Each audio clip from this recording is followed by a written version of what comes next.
ଲୋକମାନଙ୍କର ସମସ୍ୟାକୁ ଶୁଣିବା ଆଉ ତାର ସମାଧାନ କରିବା ଏ ହେଉଛି ରାଜ୍ୟ ସରକାରଙ୍କର ପ୍ରାଥମିକତା। ଆଉ ସେଇଥିପାଇଁ ତୃଣମୂଳ ସ୍ତରରୁ ଜିଲ୍ଲା ରାଜ୍ୟ ପର୍ଯ୍ୟନ୍ତ ଏ ଯେଉଁ ଆମର ଜନଶୁଣାଣିର ଯେଉଁ ବ୍ୟବସ୍ଥା ଅଛି, ଅଭିଯୋଗ ଶୁଣାଣିର ଯେଉଁ ବ୍ୟବସ୍ଥା ଅଛି, ତାକୁ କିଭଳି ଭାବରେ ସୁସମ୍ପର୍କ ପ୍ରତିଷ୍ଠା କରିକି ତାର ସମାଧାନ ରାସ୍ତା ବାହାର କରାଯିବ, ସେଥିପାଇଁ ଆମ ସରକାର ଆଜି ତାକୁ ଶୁଭାରମ୍ଭ କରିଛନ୍ତି, ପୁନର୍ବାର ଆଉ ଥରେ ଚାଲୁ କରିଛନ୍ତି। ବିଶେଷ କରିକି ଆପଣଙ୍କର ମୁଁ ଗୋଟେ କଥା କହିବା ପାଇଁ ଚାହୁଁଛି, ବିଗତ କିଛି ବର୍ଷ ଧରିକି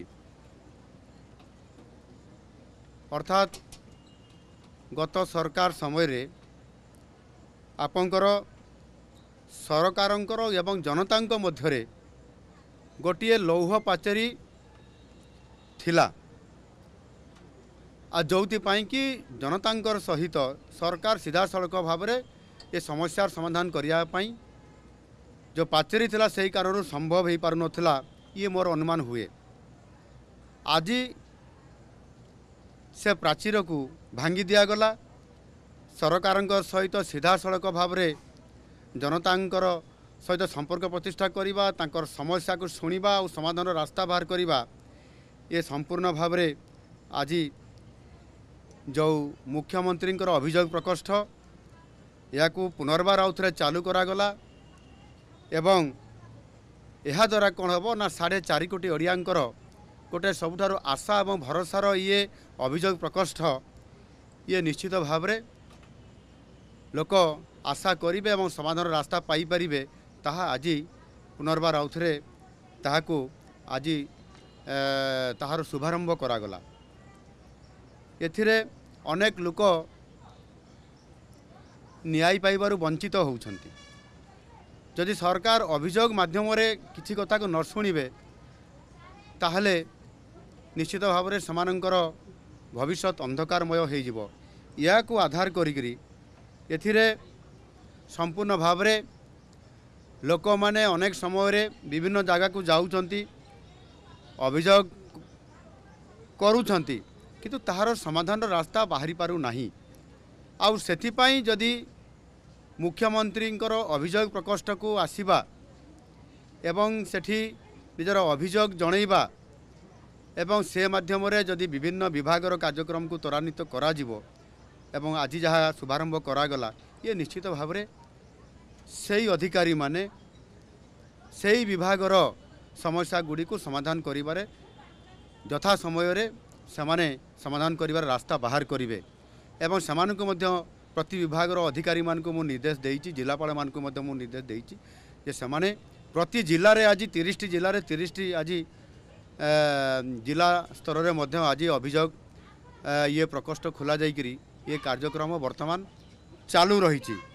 ଏଣୁକରି ସମ୍ପୂର୍ଣ୍ଣ ଭାବରେ ଏଠି ମୁଁ ମୁଖ୍ୟମନ୍ତ୍ରୀ ହିସାବରେ ତଥା ଆମ ମନ୍ତ୍ରିମଣ୍ଡଳର ସମସ୍ତ ସଦସ୍ୟ ଆଜି ଏଠି ମୋ ପାଖରେ 2 ଜଣ ମନ୍ତ୍ରୀ ମହାଶୟ ଅଛନ୍ତି ଏବଂ ଉପମୁଖ୍ୟମନ୍ତ୍ରୀ କେବି ସିଂହଦେଓ ମଧ୍ୟ ଆସିଥିଲେ, ଆଉ 2 ଜଣ ମଧ୍ୟ ମନ୍ତ୍ରୀ ଆସିଥିଲେ।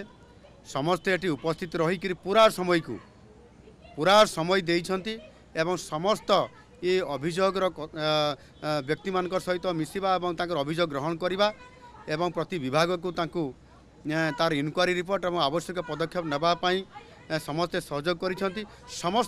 ସମସ୍ତ ମନ୍ତ୍ରିମଣ୍ଡଳର ସଦସ୍ୟମାନେ ଏହାକୁ ସହଯୋଗ କରିବାର ଏଇ ଯେଉଁ ପ୍ରକ୍ରିୟାକରଣ କରିଛନ୍ତି, ଏହା ନିଶ୍ଚିତ ଭାବରେ ଆଗାମୀ ଦିନରେ ଏ ସମାଧାନର ରାସ୍ତା ବାହାରିବ ଏବଂ ଲୋକମାନେ ତାଙ୍କର ବିଭିନ୍ନ ସମସ୍ୟା, ସେ ଯେକୌଣସି ବ୍ୟକ୍ତିଗତ ସମସ୍ୟା, ଚାକିରି ସମସ୍ୟା, ରାସ୍ତାଘାଟର ସମସ୍ୟା, ଜମିଟିଏ ପାଇବା ପାଇଁ ସମସ୍ୟା ଏବଂ ସାମାଜିକ ନ୍ୟାୟ ପାଇବାର ଯେଉଁ ବିଭିନ୍ନ ପ୍ରକାରର ଯେଉଁମାନେ ଏଠି ଆପଣଙ୍କର ଦିବ୍ୟାଙ୍ଗମାନେ ଆସୁଛନ୍ତି, ସେମାନେ ମଧ୍ୟ ଅନେକ ସମୟରେ ସରକାରୀ ସୁବିଧା ପାଇବାରୁ ବଞ୍ଚିତ ହେଉଛନ୍ତି। ସେଥିପାଇଁ ଏ ଅଭିଯୋଗ ପ୍ରକୋଷ୍ଠର ଗୁରୁତ୍ୱ ବହୁତ ଅଧିକା ଅଛି। ତାକୁ ଯଦି ଆମେ କାର୍ଯ୍ୟକ୍ରମ ସିଧାସଳଖ ଭାବରେ ମାନ୍ୟବର ମୁଖ୍ୟମନ୍ତ୍ରୀ ଏବଂ ସମସ୍ତ ମନ୍ତ୍ରୀମାନଙ୍କର ସହିତ କରେଇବେ, ତାହେଲେ ଆଗାମୀ ଦିନରେ ପ୍ରଭୁତ ସମସ୍ୟାର ସମାଧାନ ହେବା ସହିତ ନିଶ୍ଚିତ ଭାବରେ ଗୋଟିଏ ଓଡ଼ିଶାର ସୁସ୍ଥ ବାତାବରଣ ତିଆରି ହେବା ସହିତ ଲୋକମାନଙ୍କୁ ନ୍ୟାୟ ମିଳିପାରିବ। ଆଉ ସେଥିପାଇଁ ଇଏ ନିରନ୍ତର ଭାବରେ ପ୍ରତି ସୋମବାରକୁ ସୋମବାର ଏହାକୁ କରାଯିବ। ଏହାକୁ ଆହୁରି ସୁନ୍ଦର ଭାବରେ ଏବଂ ଯଥା ସମୟରେ ତାକୁ ସାରିବା ପାଇଁ ଲୋକମାନଙ୍କର ଏ କାମକୁ ତ୍ୱରାନ୍ୱିତ କରିବା ପାଇଁ ମଧ୍ୟ ଆହୁରି ସୁନ୍ଦର ଭାବରେ କେମିତି ସ୍ମାର୍ଟ ଭାବରେ କରାଯିବ ସେଥିପାଇଁ ମଧ୍ୟ ତାକୁ ଯୋଜନା କରାହେଉଛି। ମୁଁ ଆଶା କରିବି ମୋର ସାରା ଓଡ଼ିଶାର 4 କୋଟି ଲୋକଙ୍କର ପାଖରେ ମୋର ଅପିଲ ଅଛି ଏବଂ ମୁଁ ମଧ୍ୟ ନିବେଦନ କରୁଛି ସେମାନେ ନିଶ୍ଚିତ ଭାବରେ ଆମେ ଯେଉଁ ଗାଇଡ଼ଲାଇନ୍ ଦେଉଛୁ ଯେଉଁ ନୀତି ନିୟମ ଦେଉଛୁ ସେହି ଅନୁସାରେ ସେମାନେ ଆସନ୍ତୁ, ଜିଲ୍ଲାରେ ଭେଟନ୍ତୁ। ଜିଲ୍ଲାରେ ଭେଟିଲେ ଜିଲ୍ଲାରେ ଲୋକଙ୍କର ଗୁହାରି ଯଦି ସେମାନେ ନିଜେ ନିଜ ଏରିଆରେ କରିବେ ତାହେଲେ ଭୁବନେଶ୍ୱର ଲେବୁଲରେ ବା ରାଜ୍ୟ ଲେବୁଲରେ ତାହା ଆପେ ଆପେ କମ୍ ହେଇଯିବ। ଲୋକଙ୍କର ଗୁହାରି ଶୁଣିବାଟା ଜିଲ୍ଲା ଲେବୁଲରେ ବେଶୀ ଆବଶ୍ୟକତା ଅଛି, ତାକୁ କରାହେଉଛି। ଆଗାମୀ ଦିନରେ ମଧ୍ୟ ନିଶ୍ଚିତ କରାଯିବ। ଏବଂ ଆଜି ମୋ ପ୍ରଶାସନ ସମସ୍ତ ଅଧିକାରୀ ବିଶେଷ କରିକି ମୋ ମନ୍ତ୍ରିମଣ୍ଡଳର ସଦସ୍ୟମାନେ ଉପସ୍ଥିତ ରହିକରି ମୋତେ ସହଯୋଗ କରିବା କାରଣରୁ ଆଜି ପ୍ରାୟ ବର୍ତ୍ତମାନ ସୁଦ୍ଧା 99% ଆମର ଲୋକମାନଙ୍କର ବିଭିନ୍ନ ଅଭିଯୋଗପତ୍ର ଆସିଛି, ତାହାରି ଉପରେ ବିଭାଗକୁ ଦିଆଯାଇଛି। ନିଶ୍ଚିତ ଭାବରେ ଖୁବ୍ ଶୀଘ୍ର ତାର ସମାଧାନ ହେବ। ଧନ୍ୟବାଦ।